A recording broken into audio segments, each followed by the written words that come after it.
Hi, happy Christmas. What is the real meaning of Christmas?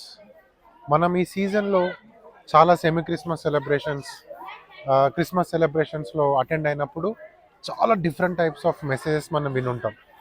Real meaning of Christmas అంటే ఏంటి అని.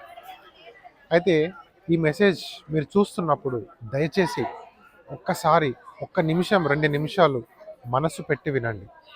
చూడండి, క్రిస్మస్లో యేసుక్రీస్తు పుట్టినరోజును ఈరోజు మనం జరుపుకుంటున్నామంటే మనము 2 పాయింట్స్ని గుర్తుపెట్టుకోవాలి.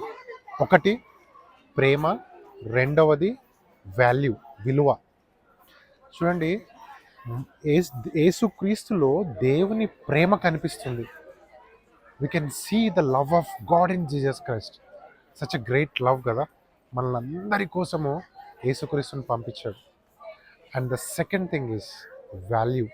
అంటే నన్ను దేవుడు విలువ పెట్టి కొన్నాడు కాబట్టి, అంటే నువ్వు తప్పిపోవటము, నువ్వు చెడిపోవటము, నువ్వు దేవుడికి దూరంగా ఉండటము ఆయనకి ఇష్టం లేదు. కాబట్టి ఆయన ఏం చేశాడు, తన స్వరూపంలో సృష్టించాడు కాబట్టి నన్ను వాల్యూ చేశాడు, విలువను ఇచ్చాడు.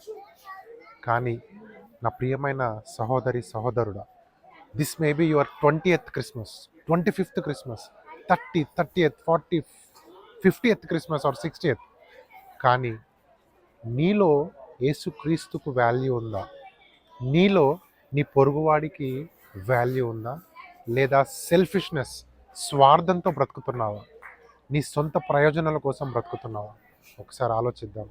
రియల్ క్రిస్మస్ని సెలబ్రేట్ చేద్దాం, వాల్యూనిద్దాం దేవుడికి, నీ పొరుగువాడికి.